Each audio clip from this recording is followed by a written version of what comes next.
Estamos parados en este momento en la segunda mitad de la tribulación. 3 años y medio quedan de tribulación. Apareció un ministerio de 2 testigos. Esos 2 testigos van a estar predicando. Lo triste de la historia es que esos 2 testigos, aunque van a estar predicando, las personas no van a querer escuchar el mensaje de que los 2 testigos dan. ¿Recuerda ese momento en el que su corazón estaba duro con el Señor? ¿Recuerda de pronto ese momento en el que su corazón estaba duro con el Señor, que no quería escuchar de Él? ¿Sí recuerda ese momento? Que rechazaba el pensar, el fortalecer. No queremos nada que venga de ese Dios. No queremos tener nada que ver con ese Dios. Y es muy triste esa condición. Pero en medio de esas situaciones difíciles, Dios va a seguir mostrando su misericordia. Y aquí, en el capítulo 12, vamos a empezar desde el 11-15, vamos a ver a 2 personajes que entran en la historia de este periodo de la tribulación. Aquí en su Biblia aparece como ¿qué? La mujer y el dragón. Entonces el título de esta predicación es La protección del Cordero y los enemigos del Cordero.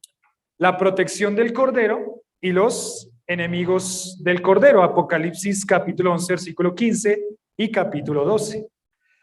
Bueno, vamos a empezar viendo acá, en este capítulo, que Apocalipsis, como vamos viendo en progresión, los juicios de Dios vienen sobre la tierra, sobre los moradores de la tierra, y esos juicios son representados por 3 elementos.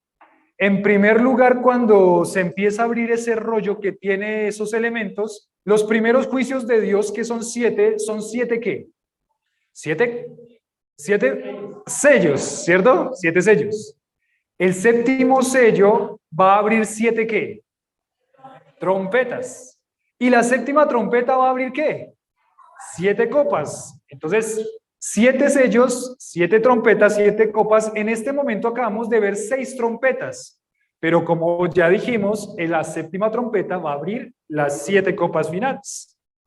Entonces estamos aquí en el capítulo 11, versículo 15, y se va a tocar la séptima trompeta, y la séptima trompeta es la introducción a los siguientes juicios de Dios, aunque antes nos va a hablar de 2 personajes.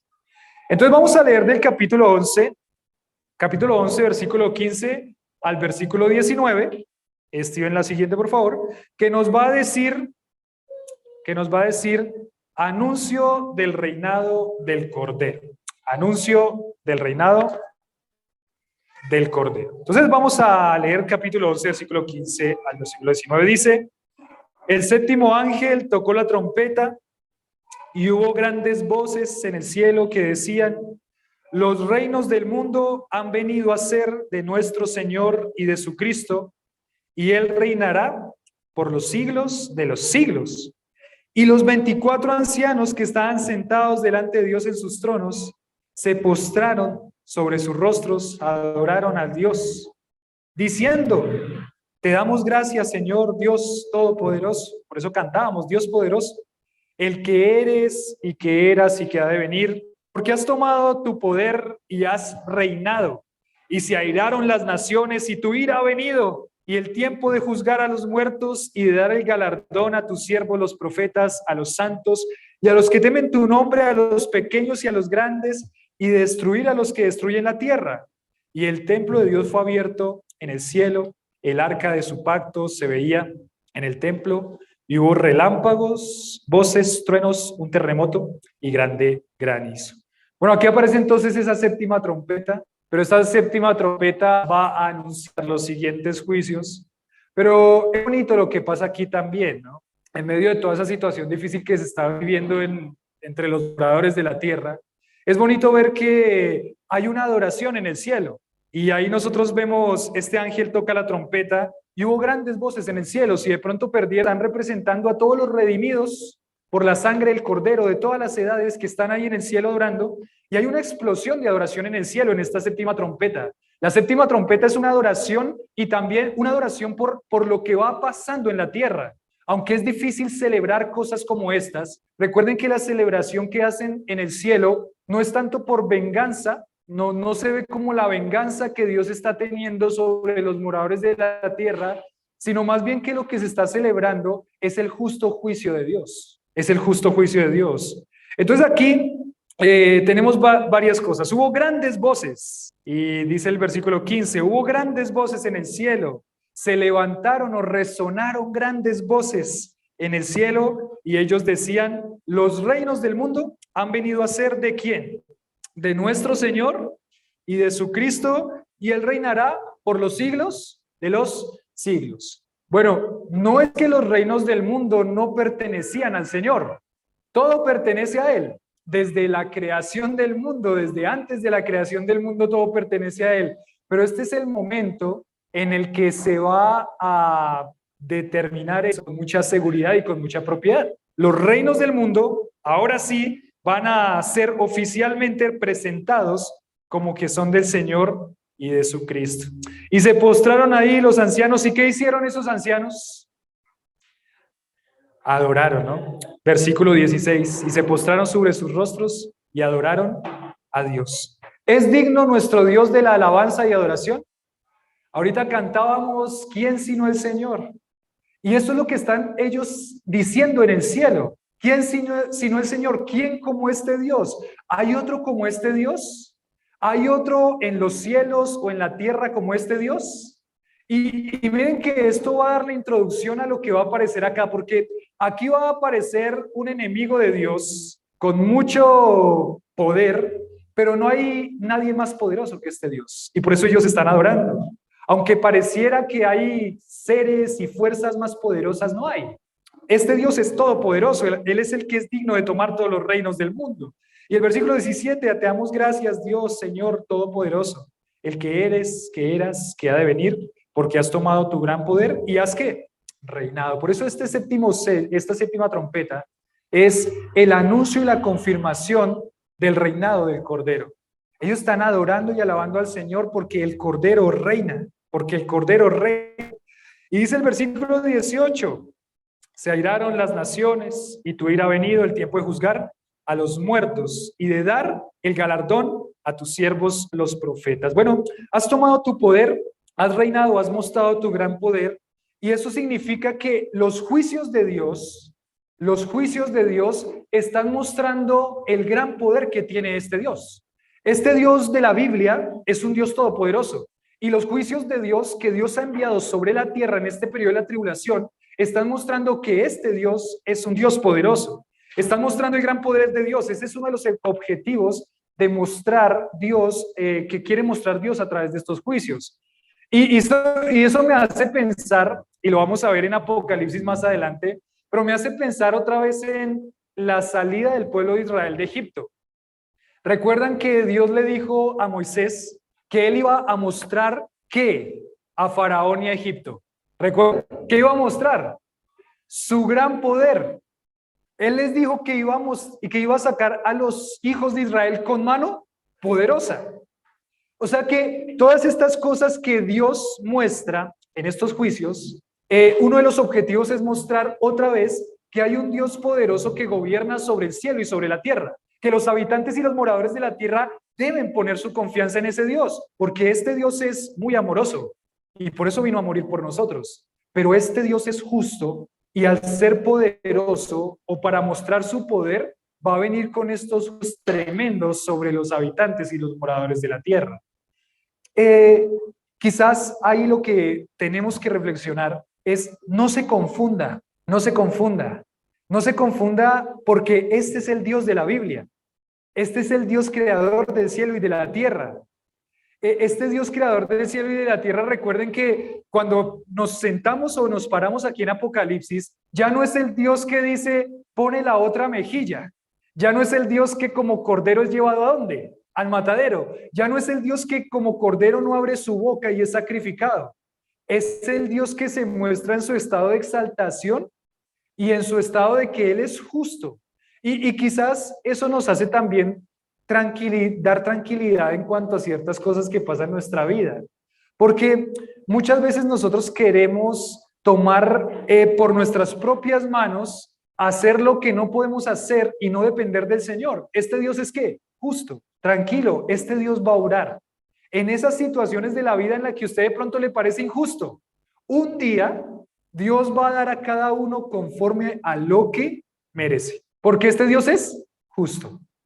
Entonces tenemos que descansar en la justicia de Dios. Tenemos que descansar en que este Dios poderoso que nos está mostrando aquí su justicia y su juicio a través de estas obras poderosas, este Dios va a dar a cada uno su retribución. Este Dios va a gobernar con justicia, con vara de hierro, con equidad. Y de pronto usted está ahí cargado en su corazón porque le parecen injustas muchas cosas. Tranquilo, porque en un momento Dios va a poner todo en orden y va a mostrar su justicia.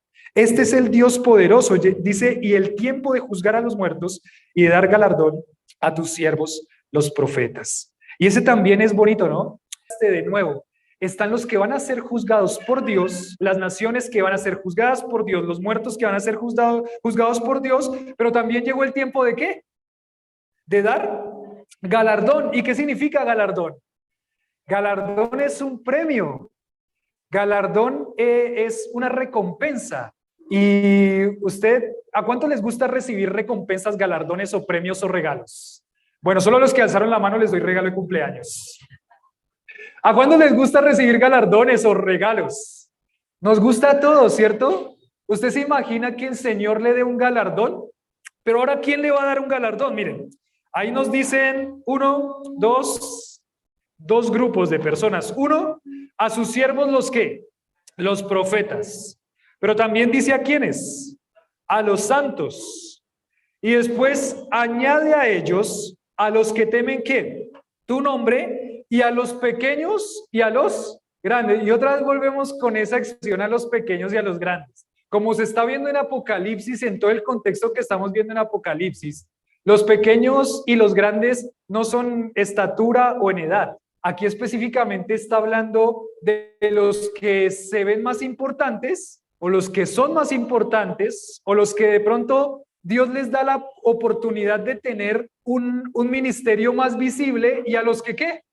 Y a los que no, a los que no. Usted ha luchado de pronto en su corazón, ¿por qué Dios a mí no me dio las capacidades de predicar la palabra? ¿De pronto ha luchado eso en su corazón? Ay, a mí me gustaría un día servir al Señor predicándole a muchas personas desde un púlpito o predicándole a muchas personas en multitud o que de alguna forma pueda ser reconocido o que me vean. ¿Alguna vez ha luchado con eso? Y puede ser que sí. Pero de pronto Dios, en su misericordia, en su gracia, no le dio dones en ministerios que sean visibles, sino en ministerios invisibles. ¿Sí o no?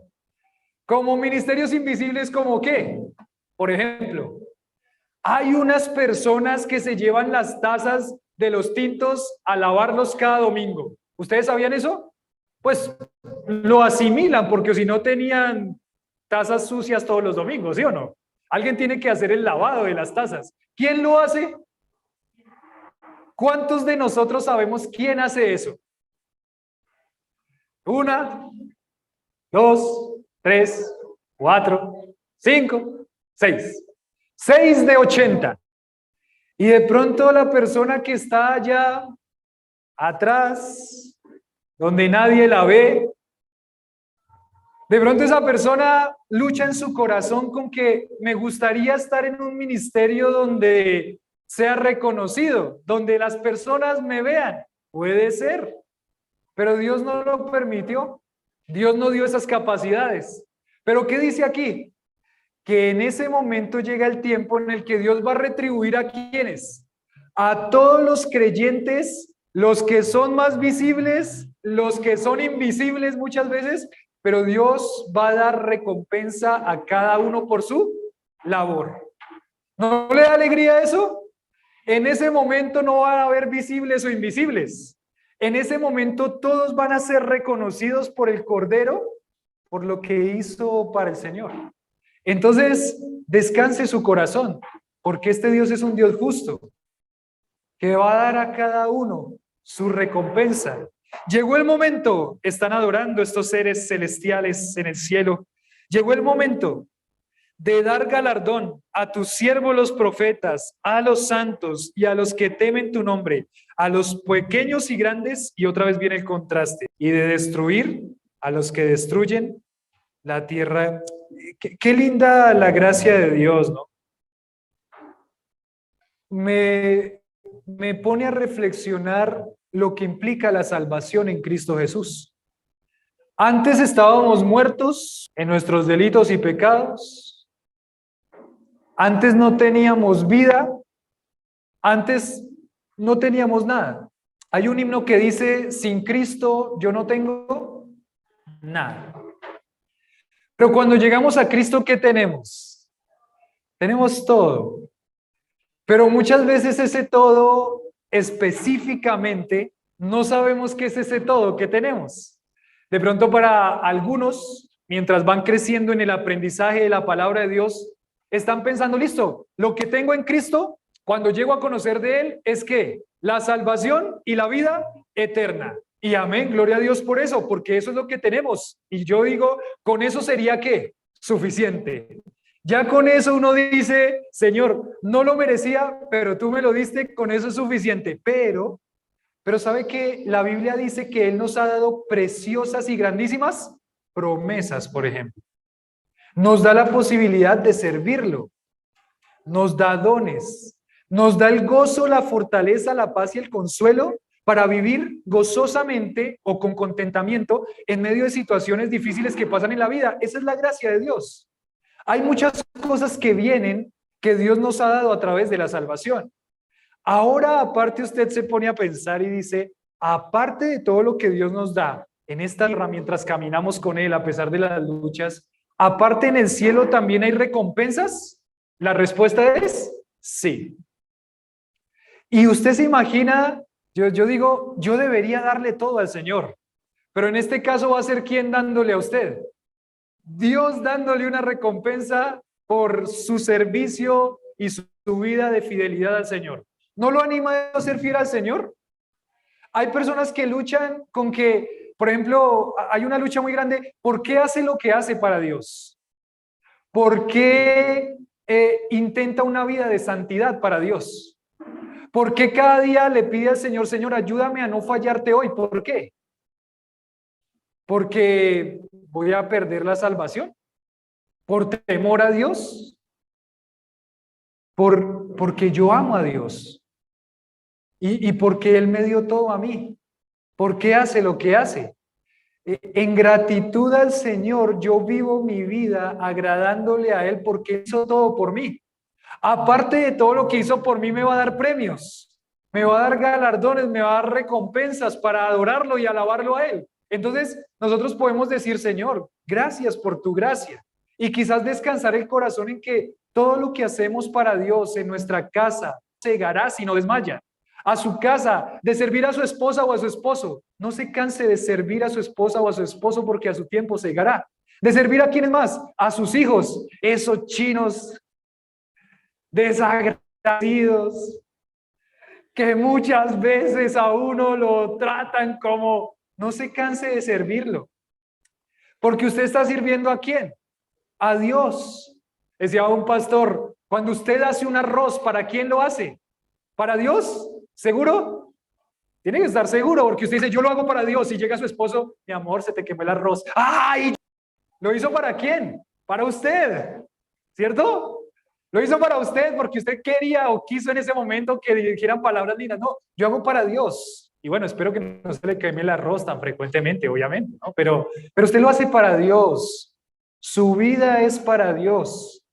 Y no se canse de hacer el bien, porque a su tiempo segará si no desmaya, porque este es el Dios justo que va a dar a cada uno según lo que Dios tenga para él en ese momento. Y es bonito pensarlo, ¿no? Es bonito pensar que este Dios tan maravilloso, aparte nos va a dar galardones. Aquí hay un anuncio del reinado del Cordero. Y bueno, todo lo que tenemos en Cristo realmente es un privilegio, hasta lo que podemos hacer por Él es un privilegio. En el versículo 19 dice, y el templo de Dios fue abierto en el cielo, y el arca de su pacto se veía en el templo. Hubo relámpagos, voces, truenos, un terremoto y grande granizo.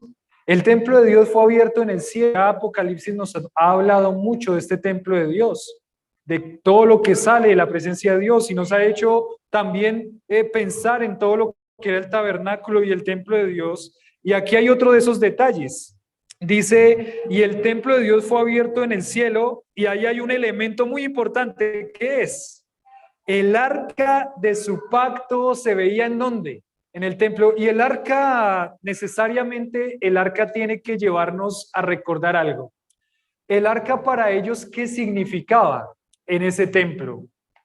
La presencia de Dios. ¿Recuerdan? No lo tocaban porque sabían que ahí estaba la presencia de Dios, y si lo tocaban, ¿qué pasaba? Morían. Para ellos, como pueblo de Dios, como pueblo de Israel en el Antiguo Testamento, para ellos ese arca era muy, muy importante. David quiso regresar el arca. Recuerdan que un día los filisteos agarraron el arca y celebraron, y todo el pueblo, ¿qué le pasó?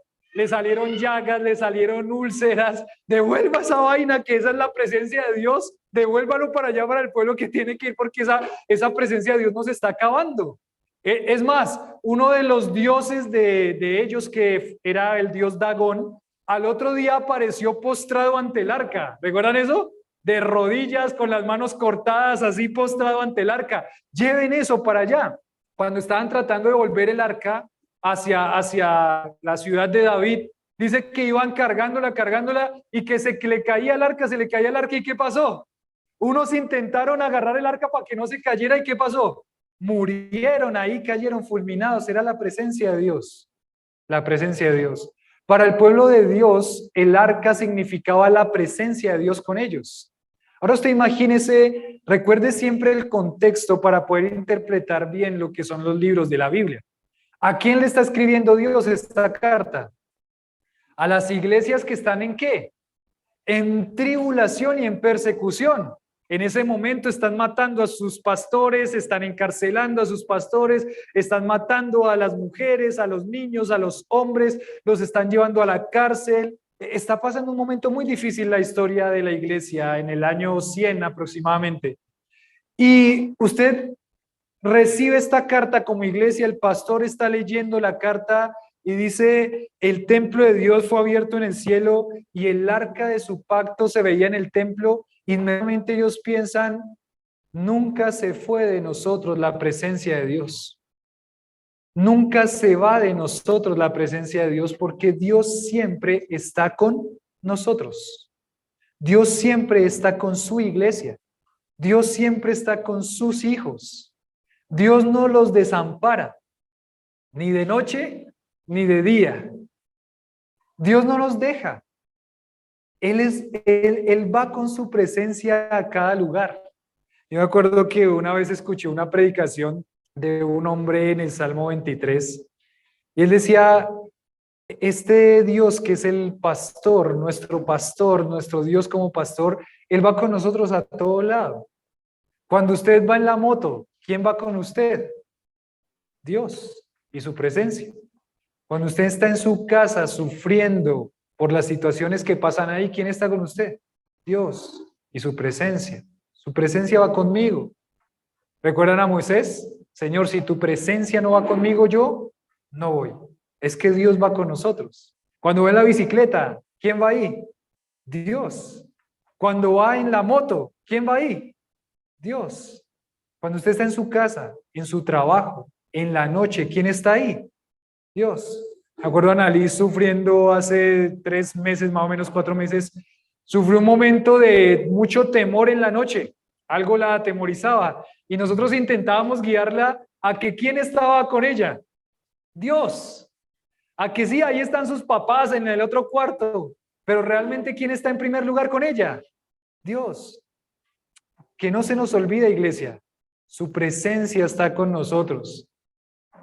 Él nos cuida, Él nos acompaña, Él nos lleva. Que la convicción de que la presencia de Dios esté con nosotros sea una convicción real, y que recordemos que en esos momentos tan difíciles, Dios está con nosotros. Dios va con nosotros todo el tiempo. Él cuida a sus hijos. Y ahí termina Dice esta frase, terminando esa primera parte, el anuncio del reinado del Cordero. Dice, el arca fue siempre para el pueblo un elemento que les trajo confianza frente a los enemigos. Dios estaba con ellos, ¿cómo temer? Dios está con nosotros hoy también. ¿Cómo temer? Dios está con quienes. Con nosotros, no tema. Dios tiene el control. Dios está con nosotros. ¿Tiene confianza usted en este Dios? ¿Confía en ese Dios? ¿Se fortalece en la confianza en ese Dios? Bueno, Dios siga afirmando en nuestro corazón esa confianza de que el Señor está con nosotros, está con su iglesia. Tranquilos, hay momentos de mucho temor. ¿Cómo temer si Dios está con nosotros? Cantábamos el viernes en la reunión casera. Salmo 145. Jehová es mi luz y mi salvación. ¿De quién temeré? Jehová es la fortaleza de mi vida. ¿De quién he de atemorizarme? Aguarda a Jehová, espera en el Señor. Esfuérzate y aliéntese tu corazón. Espera en el Señor. Recuerde, su presencia está con nosotros, está conmigo. El capítulo 12 es uno de los capítulos quizás más difíciles en la interpretación de Apocalipsis. Después de dar esta confianza de un Dios que va a dar un juicio, pero un Dios que es poderoso, un Dios que guarda, un Dios que su presencia está con nosotros, con sus hijos y con su iglesia, aparece esta escena en Apocalipsis que en sus Biblias dice la mujer y el dragón, y es un capítulo tremendo, lleno de símbolos. Y la interpretación de este capítulo, las bases o las claves de la interpretación nos las va a dar el mismo capítulo. Es muy interesante cómo Dios permitió que la interpretación sea tan clara y él mismo la dejó ahí. Vamos a leer del capítulo 12, versículo 1 al 6, que dice, el pueblo amado del Cordero y su enemigo. El pueblo amado del Cordero y su enemigo. Bueno, ustedes ven ahí en la pantalla, ¿no? En la pantalla, no sé si se alcanza a ver claro, pero ven dos personajes. El primer personaje que ven ahí, ¿cuál es? Bueno, una mujer, hay uno, y el otro, un dragón con las cabezas. Y bueno, así lo ponen los creadores de esto en el Google por lo que dice acá. Dice el versículo 1 al 6. Apareció en el cielo una gran señal, una mujer vestida del sol, con la luna debajo de sus pies, y sobre su cabeza una corona de 12 estrellas. Estando encinta, clamaba con dolores de parto en la angustia del alumbramiento. También apareció otra señal en el cielo, he aquí un gran dragón escarlata que tenía 7 cabezas, 10 cuernos y en sus cabezas 7 diademas. Y su cola arrastraba la tercera parte de las estrellas del cielo y las arrojó sobre la tierra.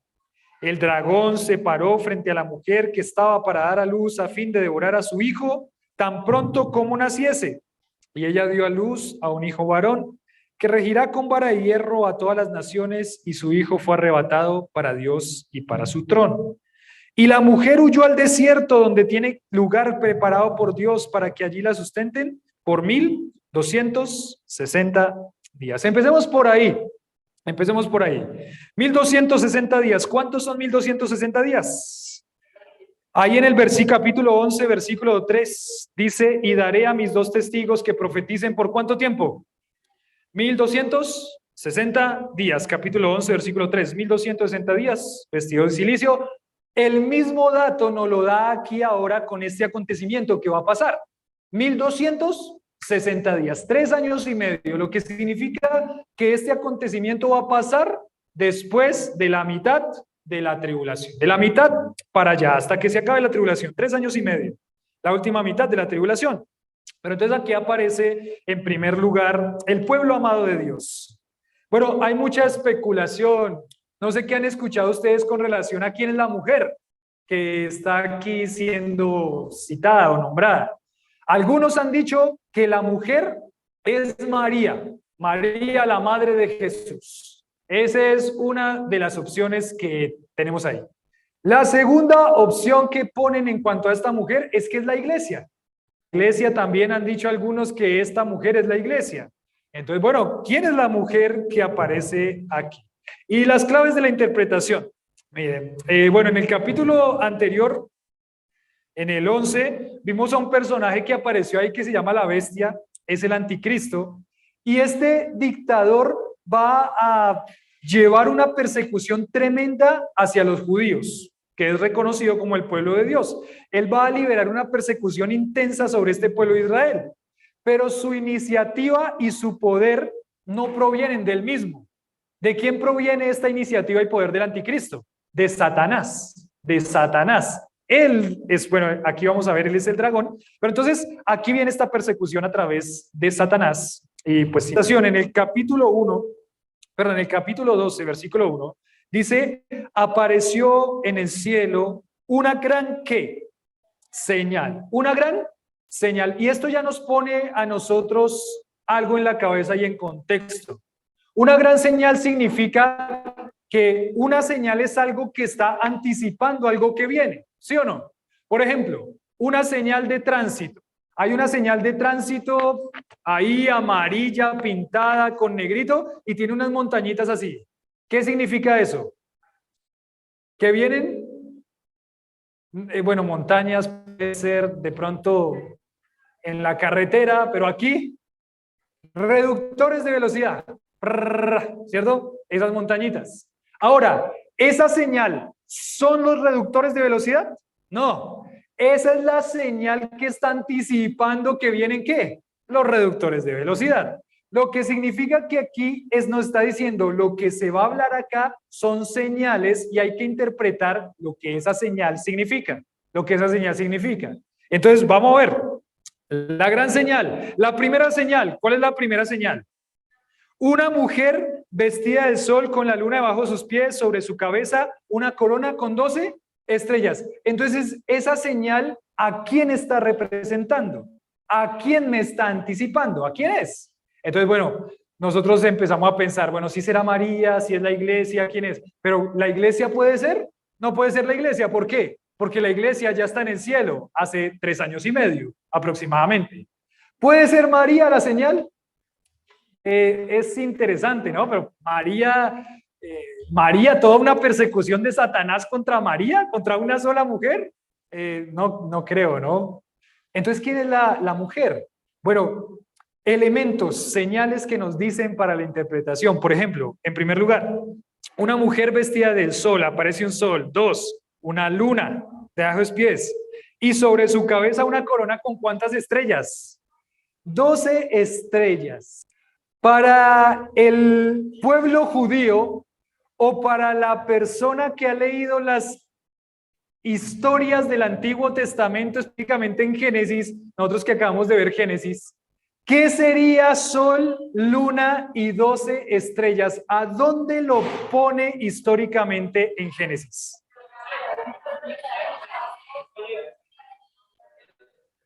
Ah, muy bien. No entendía muchos, pero entendía a Steven. ¿Lo pone en dónde? En Génesis capítulo 37. A ver, Génesis capítulo 37. Vamos del final al principio. Génesis capítulo 37.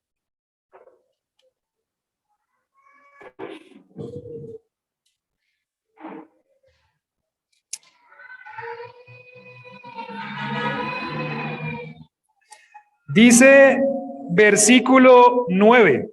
Bueno, ¿quién es José? Soy José. ¿Quién es José? José es el hijo de Jacob, ¿cierto? ¿Quién es Jacob? El patriarca Israel. A Jacob se le cambió el nombre por Israel. Y él iba a ser prácticamente Abraham, Isaac y Jacob el que diera nacimiento ¿a quién?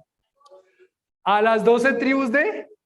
O sea que Jacob le va a dar nacimiento a la nación de Israel. Y entonces aparece acá. Muy interesante, ¿no? Versículo 9. José soñó aún otro sueño, lo contó a sus hermanos diciendo, ¿qué dijo? He aquí que soñé un sueño y he aquí que ¿qué? El sol, la luna y las 11 estrellas, porque él era la ¿qué? La 12, como 12 tribus de Israel, se inclinaban a mí. Qué lindo sueño, qué lindo sueño. Lo contó a su padre, a sus hermanos. Su padre le reprendió y le dijo: ¿qué sueño es este que soñaste? ¿Acaso vendremos yo, tu madre y tus hermanos a postrarnos a tierra ante ti? ¿Sí fue eso o no? Bueno, sí pasó. Pero esa señal y esa imagen es la que nos da la interpretación de este pasaje de Apocalipsis 2. El sol, la luna y ¿cuántas estrellas? 12 estrellas. En ese momento tan crucial de la historia del pueblo de Israel, con estos símbolos, sol, Jacob, luna, su mamá, y las estrellas, todas las 12 tribus de Israel, para un judío no iba a quedar duda de que esta mujer que aparece aquí es ¿quién? Israel. Israel. No iba a quedar duda para el judío, no iba a quedar duda para el intérprete bíblico de que esta mujer que aparece aquí es el pueblo de ¿qué? De Israel. Y ahora vamos a ver, ahora ya todo empieza a tornarse, a tenerse. Dice, y estando encinta, clamaba con dolores de parto. Estando encinta, clamaba con dolores de parto. En la angustia del alumbramiento. También, en la angustia del alumbramiento. Y aquí es donde está el pequeño inconveniente de decir que es María. Porque María, con dolores de parto, ¿a quién dio a luz? A Jesús, ¿cierto? A Jesús. Dice versículo 3, también apareció otra señal en el cielo. Entonces esta señal nos va a decir también, nos va a anticipar a otro. He aquí que un gran dragón escarlata que tenía 7 cabezas, 10 cuernos y en su cabeza 7 diademas. ¿Qué son la cabeza, los cuernos y las diademas? Ya lo vimos anteriormente. Autoridad y poder y gobierno. Lo que significa que aparece un ser que es muy poderoso, que tiene un gobierno, un poder y una autoridad muy grande, muy fuerte. Exactamente. Y aquí dice, versículo 4, y su cola arrastraba la tercera parte de las estrellas del cielo y las arrojó ¿sobre qué? Sobre la tierra. Y quizás este pasaje está hablando de ese momento en el que Satanás se revela en el cielo y con él se lleva a ¿quiénes? A una cantidad de ángeles caídos que ahora son los demonios. Ahora dice, el dragón se paró frente a la mujer que estaba para dar a luz a fin de devorar a su hijo tan pronto como ¿qué? Como naciese. Bueno, esto nos pone a pensar varias cosas en la historia bíblica. Por ejemplo, ¿recuerdan siempre fue el plan de Satanás intentar interrumpir de alguna forma, se creía él, que podía interrumpir el plan de redención de Dios, porque Satanás lo sabe muy bien, él sabe que le queda poco tiempo, muchas cosas en la Biblia. Y él intentó muchas veces interrumpir ese plan de redención de Dios desde el principio. Por ejemplo, ustedes recuerdan que mandaron a matar a todos los hijos de las hebreas, ¿sí recuerdan? Eso, de ahí salió Moisés salvado por la canastita y todo esto. ¿Quién obró eso? La influencia satánica, intentando acabar con ese pueblo de Israel, porque él sabía que de Israel venía ¿quién? El Mesías venía de Israel. El Mesías no viene de la iglesia. El Mesías venía de Israel, del pueblo de Dios, al rey de los judíos que ha nacido. Entonces tenemos que orar al rey de los judíos que ha nacido. Venimos aquí y Herodes se llena de ira y dice, no hay otro rey sino yo, maten a todos los niños menores de 2 años. O sea que Tiago hubiera tenido que pasar ahí un momento difícil, ¿cierto? Salomé, imagínense, llegan ahí, no, eran niños, se salvaba Salomé ahí, pero Tiago no. Samuel no, Samuel tiene 10 años. A todos los niños menores de 2 años los manda a matar. ¿Eso de quién venía?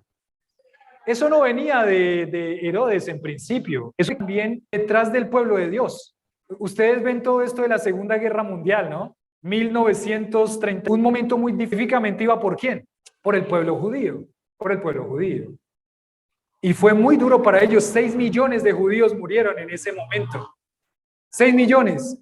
Satanás ha intentado estorbar el plan de Dios y él sabe que el pueblo de Dios es el pueblo amado de Dios y él es el enemigo de Dios y ya vamos a hablar un poquito aquí sobre Satanás, pero dice que él iba a devorar a su hijo y ese hijo quien está hablando aquí es Satanás, pero Cristo, tan pronto como naciese, Cristo, devorarlo. Y ella dio a luz un hijo varón que regirá con vara de hierro a todas las naciones y su hijo fue arrebatado para Dios y para su trono. Entonces está hablando de Israel, porque ya determinamos que es Israel, no María, y de Israel entonces sale el Mesías, y el Mesías ahora está ¿en dónde? En el cielo, por eso dice arrebatado para Dios y para su trono. Y la mujer, ¿qué dice? Versículo 6. Y la mujer huyó al desierto donde tiene lugar preparado por Dios para que allí la sustenten por 1260 días. 3 años y medio. ¿Quién va a huir al desierto? Israel. ¿Y por qué Israel va a huir al desierto? Porque en este periodo de la tribulación, Satanás va a obrar un sistema en el que van a perseguir a Israel, así como en la Segunda Guerra Mundial. Pero Dios en su protección perfecta, por eso es que el título de la predicación es la protección del Cordero y los enemigos, y los enemigos del Cordero. Dios en su protección perfecta, con su presencia a la nación de Israel, los va a salvar, ellos van a ser salvos, Israel será salvo. Dios los va a proteger de esta persecución que se va a obrar contra ellos. Y los va a proteger de formas sobrenaturales quizás. Va a utilizar a muchas personas para proteger a la nación de Israel. Satanás va a ir directamente a atacarlos a ellos y es lo que vamos a ver a continuación. Aquí podemos pensar, en ese momento para los judíos fue muy tremendo la Segunda Guerra Mundial, fue muy difícil para los judíos. Pero hubo muchas personas gentiles que no eran judíos que guardaron a los judíos para que no los mataran. Ustedes han visto de pronto, y les recomiendo de pronto ahí a las familias, a todos, que saben que hay un ministerio, no sé cómo llamarlo, se llama La Voz de los Mártires, y ellos hacen videos de historias misioneras para niños. Se llaman Aventuras de la Biblia. De pronto lo han visto por ahí, las profes se lo han puesto aquí. Aventuras de la Biblia son las historias misioneras para los niños. Y hay una historia misionera que hace algún tiempo vimos, hay un libro de esta mujer, ella se llama Amy Carmichael. ¿Han escuchado ese nombre? Amy Carmichael. Amy Carmichael, y ya no me acuerdo en este momento si era alemana, no me acuerdo en este momento si era alemana. Y ella no era judía, pero ella temía a Dios. Ella temía al Dios del pueblo judío, en ese caso, en la Segunda Guerra Mundial. Y ella empezó a proteger a los judíos que estaban siendo perseguidos. Es más, idearon una forma de hacer como un hueco en el closet para que ahí más o menos se alojaran, si venían a perseguirlos, unos 20 a 25 judíos, atrás en un huequito en el closet. Y en la historia dice, en la película de los niños, se la recomiendo, dice que ellos hicieron muchos, ¿cómo se llama? Como entrenaron para cuando viniera de pronto el ejército alemán a encontrar a los judíos. Entonces a las 2 de la mañana entrenaban y sonaban las puertas. Abran, abran, somos el ejército alemán, abran, abran, abran. Entonces ellos entrenaban para que rápidamente, en un minuto, las personas judías que vivían en esa casa rápido se metieran detrás del closet y se quedaran calladitas. Corrie ten Boom, perdón, la confundí con Amy Carmichael. Corrie ten Boom es la historia de la mujer. Tachen Amy Carmichael y pongan Corrie ten Boom. Esta Corrie ten Boom, entonces entrenaban otra vez. Y un día, sí llegaron. Y llegaron el ejército alemán que sospechando que ahí estaban guardando judíos. Y ellos sabían que todos los que escondieran a judíos se convertían en los enemigos, así fueran no judíos, alemanes mismos, se convertían en enemigos del ejército alemán. Y llegaron. En un minuto se pudieron esconder, pero ellos se llevaron a Corrie ten Boom y a su familia para campos de concentración. Murieron allá sus familiares, pasaron momentos muy difíciles, pero Dios permitió que a través de personas que no eran judías, el pueblo de Dios, que es Israel, fuera guardado de esa persecución alemana que llevó a 6 millones de personas a morir. Y Dios lo utilizó a ellos. Esto es lo que va a pasar en este proceso y en este momento de la tribulación. Dios va a guardar a su pueblo y lo va a hacer de muchas formas, de muchas maneras, con muchas personas, con muchas personas. El pueblo amado de Dios, del Cordero, y su enemigo es esta siguiente sección. La siguiente sección del capítulo 7, capítulo 12, versículo 7 al versículo 12, dice los vencedores del Cordero. Vamos a leer del 7 al 12, dice lo siguiente. Ustedes ven ahí en la imagen, ¿no? Bueno, no sé si se alcanza a ver, si puedes correr ahí mi cara para que se vea al que está ahí. Ustedes ven esa imagen tremenda y vamos a ver qué es lo que dice este pasaje. Versículo 7 al versículo 12 dice: después hubo una gran batalla en el cielo. Miguel y sus ángeles luchaban contra el dragón y luchaban el dragón y sus ángeles. Pero no prevalecieron ni se halló lugar para ellos en el cielo. Y fue lanzado fuera el gran dragón, la serpiente antigua que se llama el diablo y Satanás, el cual engaña al mundo entero. Fue arrojado a la tierra y sus ángeles fueron arrojados con él. Entonces oí una gran voz en el cielo que decía: ahora ha venido la salvación, el poder y el reino de nuestro Dios, la autoridad de su Cristo, porque ha sido lanzado fuera el acusador de nuestros hermanos, el que los acusaba delante de nuestro Dios día y noche. Y ellos le han vencido por medio de la sangre del Cordero, de la palabra del testimonio de ellos, y menospreciaron sus vidas hasta la muerte.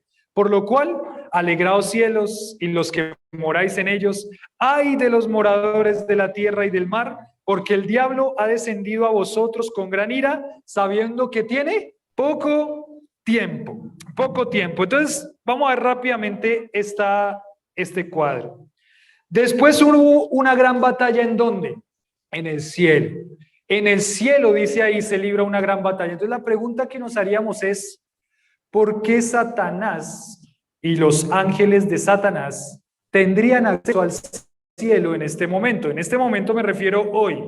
Hoy en este momento, 2022, porque esto es un cuadro que se muestra hacia el futuro.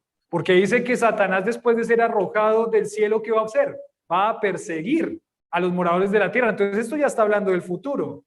Entonces nos ponemos a pensar: ¿Satanás tiene acceso al cielo hoy? ¿Sí o no? Pues tenemos que probarlo bíblicamente, ¿sí o no? Satanás, después de su caída, después de que es arrojado de esa caída por rebelarse contra Dios, ¿perdió completamente el acceso al cielo o tiene acceso al cielo? Bueno, ¿qué nos muestra eso? Por ejemplo, Job, libro de Job, capítulo 1. Vamos al libro de Job rápidamente, capítulo 1. Antes de los Salmos, Job, capítulo 1.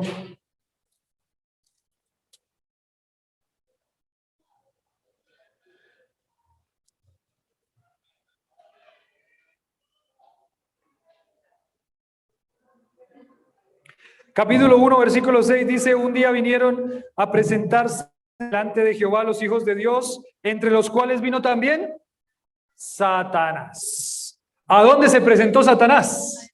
Ante Dios. Aquí dice otra cosa. Capítulo 12 de Apocalipsis. Regresen a Apocalipsis, capítulo 12, versículo 10. Capítulo 12, versículo 10. ¿Qué dice capítulo 12, versículo 10? Dice: entonces se oyó una gran voz en el cielo que decía: ahora ha venido la salvación, el poder y el reino de nuestro Dios, la autoridad de su Cristo. ¿Por qué? Porque ha sido lanzado fuera, ¿quién?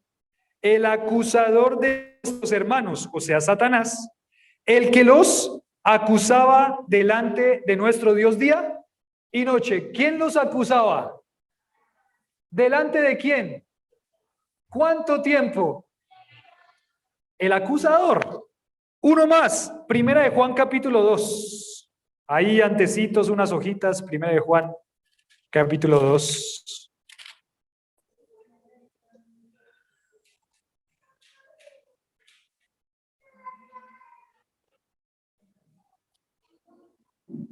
Y este pasaje de Primero de Juan está dándonos la idea de alguien que está defendiéndonos de las acusaciones por ser el abogado.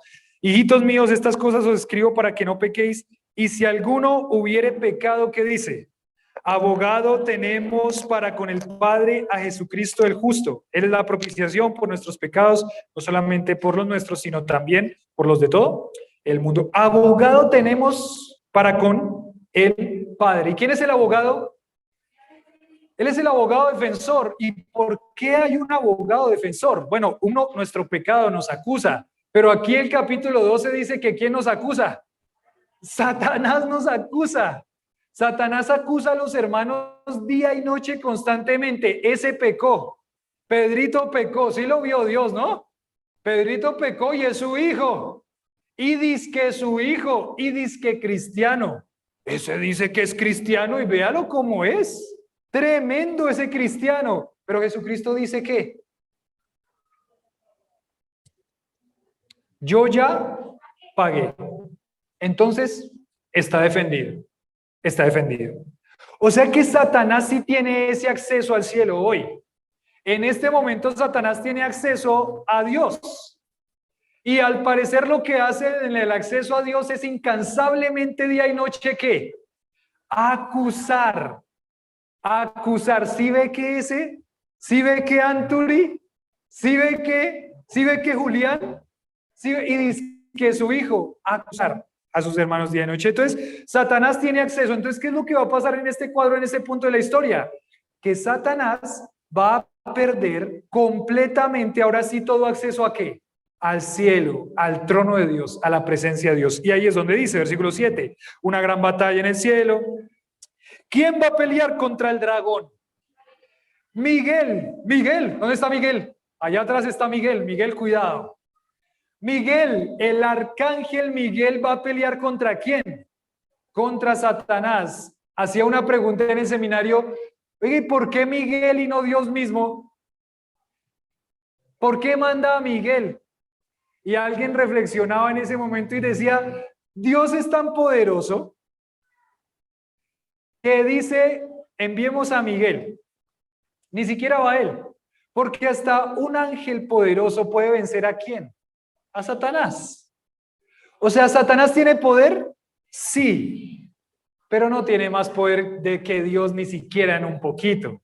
Dios dice, vaya Miguel, hágame el favor, guerrea contra él y lo saca del cielo. ¿Listo? Pierde todo acceso al cielo. Sáquelo, sáquelo. Y va Miguel, pelea. Otra vez digo, ahí se ve una espada, ¿no? En la imagen. Esa es una pelea de tigre con burro amarrado. Ahí no hay pelea. Es Dios poderoso que está luchando, o bueno, un ser creado está luchando contra el Dios poderoso. No hay forma de que pueda vencer. Pero él manda a Miguel, lo sacan a Satanás y hay una voz, bueno, versículo 9, fue lanzado fuera del cielo. El gran dragón, ¿qué otro nombre? La serpiente antigua, ¿qué otro nombre? Diablo, ¿qué más? Satanás, el cachón, el chanas, ¿cómo más lo conocen? El padre de mentira, el que mete la cola, el engañador. Y mire, dice ahí, que se llama Diablo y Satanás, el cual ¿qué hace? Engaña al mundo entero. Y aquí voy a detenerme un momento. No parecen ser cortas estas predicaciones de Apocalipsis, perdónenme. Hay tantas cosas. Y dice, fue lanzado quien engañaba al mundo entero. El diablo, creo que ustedes tienen esto en su hojita, si no estoy mal, ahí en ese punto. Dice, la palabra diablo significa calumniador, amante de los chismes, malicioso y acusador. Eso significa la palabra diablo. Otra vez lo vuelvo a poner. Calumniador, amante de los chismes, malicioso y... Uy, eso es tremendo, esas características de Satanás. Lo que él significa. ¿Usted alguna vez ha calumniado a alguien? Apártate de mí, Satanás, debería decir. ¿Usted alguna vez ha hecho chismes sobre otros y hablar mal de alguien cuando ese no está? Apártate de mí, Satanás. Malicioso. ¿Ha sido malicioso alguna vez? ¿Pensó mal sobre alguien? Bueno, apártate de mí, Satanás. Y acusador. Y ahí ya vimos lo que significaba ese acusador. Satanás es esto en esencia. Da tristeza en cierta forma, porque es que nosotros muchas veces parecemos más hijos del diablo que hijos de Dios. Tristemente hay que decirlo y con franqueza. Me voy a acordar que una mujer de gracia abundante, aquí se los cuento, creo que ya se los conté alguna vez, ¿no? Estábamos en Gracia en Abundancia, nuestra iglesia madre, estábamos con el coro de la iglesia, y ese día era el día de celebración de Navidad, estábamos celebrando ese día, y pues yo estaba encargado del coro de la iglesia, y vino la hermana y le dijo al pastor Héctor: pastor, quiero cantar un especial hoy de Navidad. El pastor Héctor quedó frío, era una hermana que es difícil, y le dijo: hable con Julián. Qué lindo el pastor Héctor, muy lindo. El pastor Héctor es una belleza, una belleza. Hable con Julián. La hermana viene a mí, ¿no? Y me dice: hermano Julián, es que hoy quiero cantar. Bueno, hermana, muy bien, chévere, cante al Señor. Ahí todos vamos a cantar en comunión. No, no, no, no, no. Yo quiero cantar hoy, sola, allá, un especial. Yo solita. Me quedé frío yo y le dije: vaya donde el pastor Daniel. No, no. Me quedé frío yo y le dije: no, hermana, perdón, no puede cantar. Para poder cantar, tenemos que saber qué va a cantar, tenemos que ensayar y saber que lo que va a cantar está bien.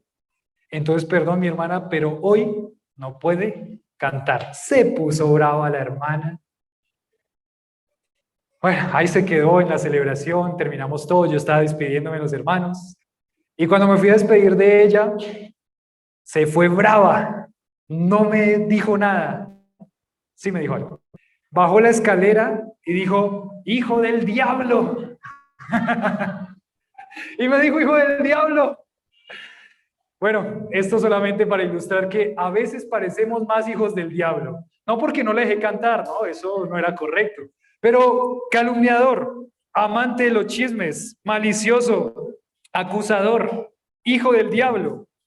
Satanás, no sé si los puse ahí en su cuadrito, pero Satanás, la raíz de la palabra significa ¿qué? Acechar, uno que se opone o es adversario, el que engaña, ahí está la palabra en griego para los que pueden leer el griego, descarriar, desviar de la verdad y hacer, pero ¿cuál es el propósito de Satanás? El propósito de Satanás es hacer lo que usted se descarríe. ¿Ha escuchado ese término? Esa oveja que se descarrió. Eso lo genera y lo intenta hacer ¿quién? Satanás. Desviar de la verdad significa Satanás. Satanás está todo el tiempo enfocado, tiempo completo. Él no trabaja secularmente. El tiempo completo está enfocado en hacerlo desviar de la verdad. Él todo el tiempo está enfocado en hacerlo perder. Esa es la labor y el trabajo de Satanás. Es terrible. Usted piensa a veces que Satanás está por allá lejos, y puede ser que esté lejos, pero con toda su influencia demoníaca, él utiliza todo para hacerlo desviar. Él utiliza todo para descarriarlo y para hacerlo perder. A mí me da mucha tristeza, hemos tenido situaciones difíciles este semestre. Satanás logró su objetivo, lo agarró, lo enganchó, lo hizo perder. Obviamente no le vamos a echar toda la culpa a Satanás, ¿no? Porque eso viene del propio corazón y ya vamos a ver lo siguiente. Pero Satanás es ese que hace descarriar y hace desviar.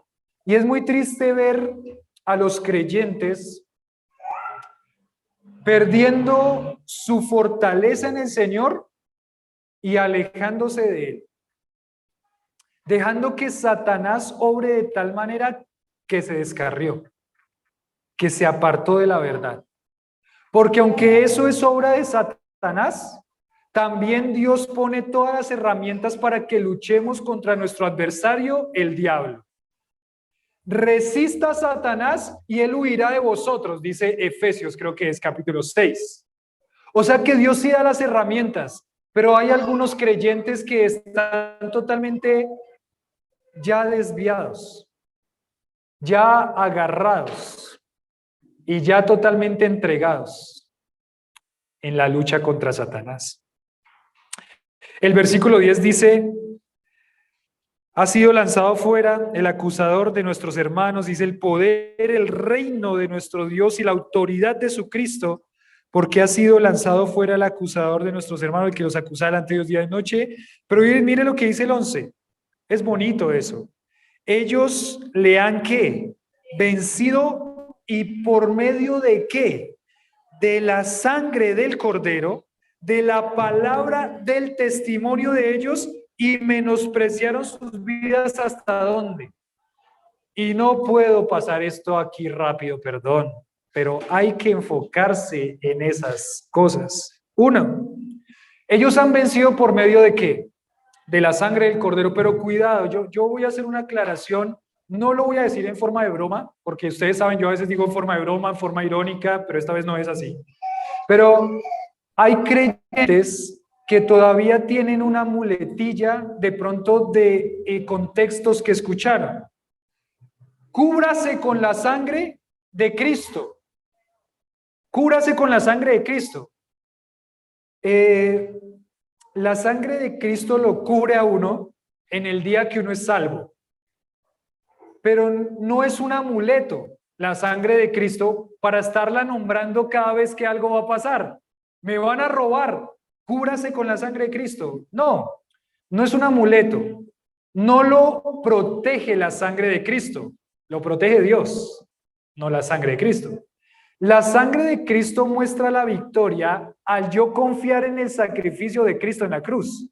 Cuando yo confío en el sacrificio de Cristo en la cruz, ¿yo soy qué? Victorioso. Eso es lo que quiere decir este pasaje. Somos victoriosos al haber confiado en la obra que hizo Cristo en la cruz por nosotros. ¿Ya confió usted en la obra de Cristo en la cruz? Entonces usted es vencedor.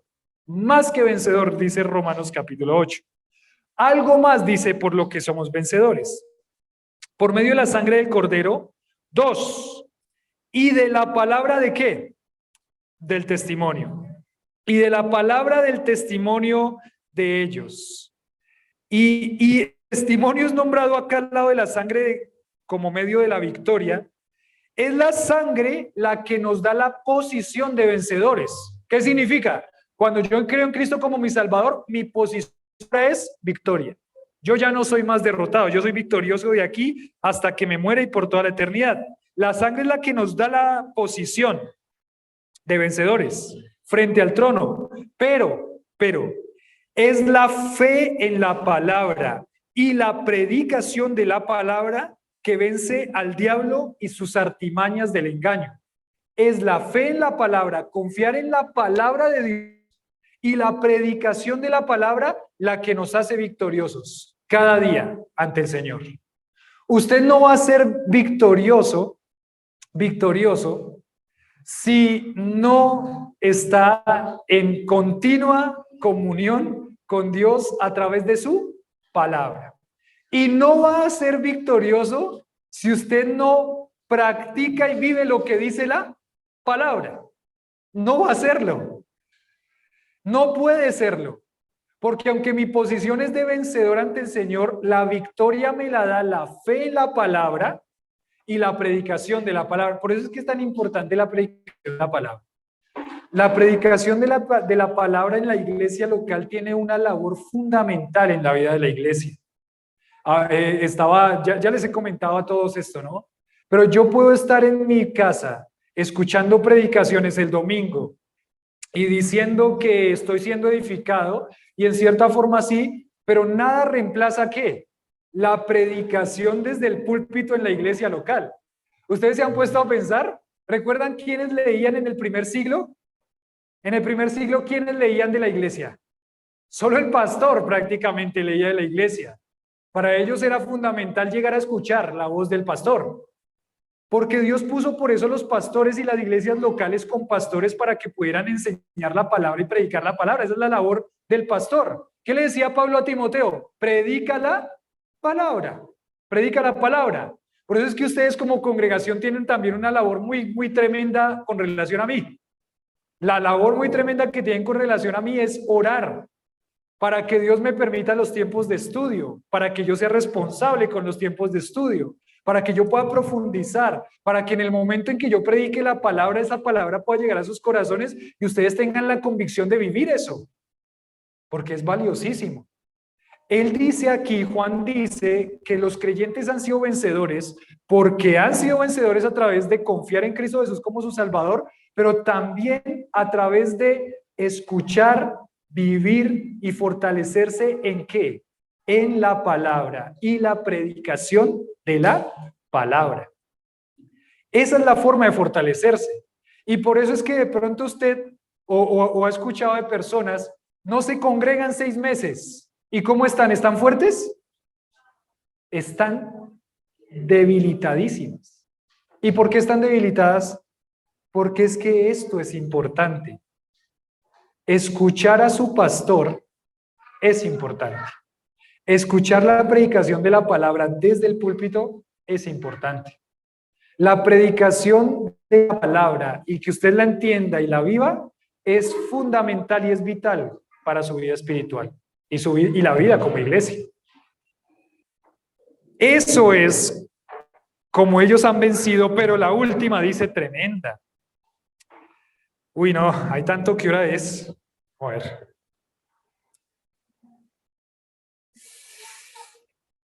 Voy a terminar con ese versículo 12 para dejar la tercera sección o la cuarta sección para dentro de 15 días. Dice, o para dentro de 8 días. Lo han vencido por medio de la sangre del Cordero, de la palabra del testimonio de ellos, pero dice en tercer lugar, ¿qué dice? Y menospreciaron sus vidas, ¿hasta dónde? Miren lo que dice esta versión. Dice, no valoraron tanto su vida como para evitar la muerte. No valoraron tanto su vida como para evitar la muerte. Y esto es una pregunta que tiene que llegar a su corazón. Si no me puso cuidado en nada de lo que he dicho hasta el momento, pero en este momento puede, o más bien, si las neuronas ya se le están viendo o se le durmieron, decía un predicador, y le queda la única neurona despierta, despiértela bien y haga que las otras se despierten. La pregunta es, ¿qué tanto usted valora su propia vida? ¿Listo? La vuelvo a hacer. ¿Qué tanto usted valora su propia vida? A tal punto de estar dispuesto a morir por Cristo. ¿Ya la pensó? ¿Qué tanto usted valora su propia vida al punto de estar dispuesto a morir por Cristo? Hagamos una prueba rápida. Entran ahí, encapuchados. Todos los cristianos se quedan, que los vamos a matar. El que no es cristiano, salga, pero rápido. ¿Cuántos de ustedes se paran y se van? Porque los que se queden los van a matar. ¿Cuántos se quedan? ¿Cuántos se van? ¿Qué tanto valora su vida al punto de estar dispuesto a morir por Cristo? ¿Sabe qué dice aquí la palabra? Que ellos vencieron a través de no valorar tanto su vida, más alto que valorar a Cristo como su Salvador y estar dispuesto a morir por Él. ¿Está dispuesto a morir por Cristo? Hay un versículo que dice que cada día usted tiene que morir a sí mismo. Entonces ya estamos poniéndolo en el punto, no en que un día llegue un encapuchado y le diga lo voy a matar si usted es cristiano, sino al punto de que cada día como usted muere a usted, que es menos usted y más Cristo. ¿Qué tanto muere a usted diariamente? Eso es menospreciar su vida hasta la muerte. a tal convicción que usted diga un día, Señor, no valoro tanto mi vida, sino que tú eres el primero. Pero de verdad, ¿cuántos decimos acá, Dios es primero en mi vida? ¿Cuántos? ¿Cuántos? Dios es primero en mi vida, amén. Pero en el diario vivir, ¿usted muestra eso? Que Dios es primero en su vida y que usted está muriendo a usted. Hay pruebas tremendas del corazón. Hay planes que usted tiene, sueños profesionalmente hablando. Hay sueños que tiene. ¿Alguno de pronto quiere ser futbolista? Y si Dios le dice que no, ¿está dispuesto a matar eso en su vida hasta la muerte? Sí, dice que Martín que sí. Pero cada día usted tiene que morir a usted mismo. Cada día usted tiene que pedirle al Señor que desarraigue de usted el yo, porque ese yo no lo va a dejar estar completamente convencido de estar dispuesto a morir por el Señor. Estos hombres vencieron. ¿Sabe qué pasó en la tribulación? Para muchos vinieron a matarlos por ser cristianos. ¿Y ellos qué dijeron? Feliz y gozosamente y dichosamente muero por mi Salvador. Ustedes recuerdan esos hombres ahí en el Coliseo romano que les contaba el mártir de las catacumbas, ¿no? Ese viejito allá de 80 años, esas mujeres vírgenes, esos niños que los ponían ahí para soltar leones y destrozarlos. Ellos cantaban una canción. Aquel nos ha dado la victoria por medio de su sangre. A él sea toda la gloria y imperio por los siglos de los siglos. No tenemos miedo de morir. Nuestra vida está con Dios. Yo no me importa. No muero con Cristo. Menospreciar su vida hasta la muerte. Y eso muestra la victoria del creyente. Dios nos permita cada día morir a nosotros mismos. No amaron la vida de ellos mismos aún hasta llegar a la muerte. La palabra usada allí es amor, que quiere decir mostrar amor. No amaron tanto su vida, amaron más al Señor. Primero Dios, después el resto. Qué triste Satanás, ¿no? Me da un poco de tristeza por Satanás. Pero Satanás, ¿vencido por quién?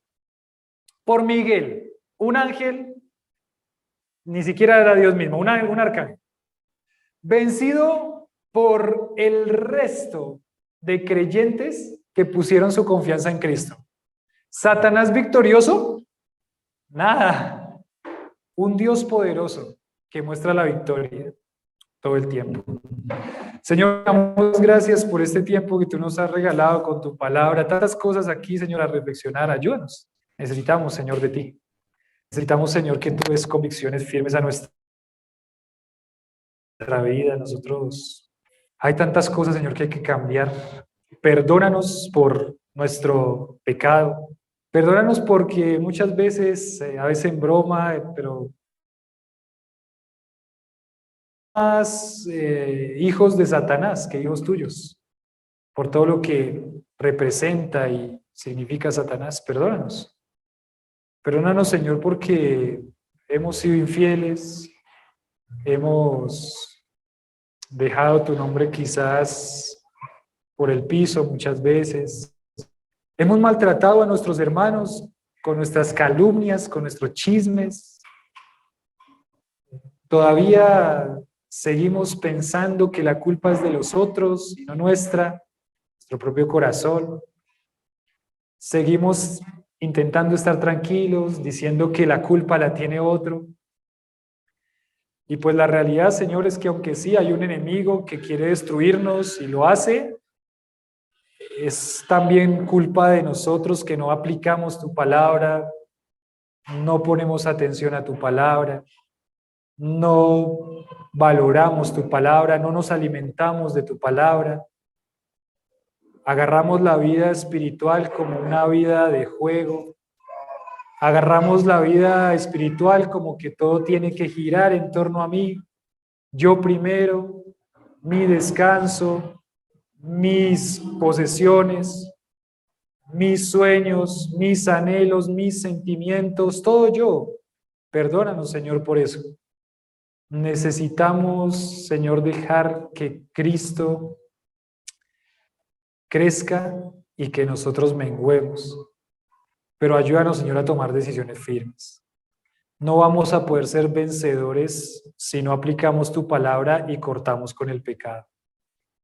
Ayúdanos con nuestro pensamiento, con nuestra boca, con nuestra forma de actuar. Y gloria a ti, Señor, porque tú eres vencedor sobre todas las cosas. Y gloria a ti, Señor, porque enemigos tan poderosos, Señor, ante ti no son nada. Y gloria a ti, Señor, porque nosotros hemos sido vencedores por medio de la sangre del Cordero y un día esa victoria se va a hacer manifiesta completamente en la eternidad. Y gloria a ti, Señor, por darnos tu palabra y permitirnos estar aquí y tener un lugar donde podemos exponerla y que ella llegue a nuestro corazón. Y gloria a ti por tu protección divina y gloria a ti por tu presencia que va con nosotros. Gloria a ti por darnos la fortaleza y el ánimo todo el tiempo para que podamos, Señor, vivir una vida de victoria y no una vida de derrota, Señor. Obra en nuestro corazón y transfórmanos, Padre, transfórmanos, transforma nuestra vida. Oramos agradecidos contigo, en tu nombre. Amén.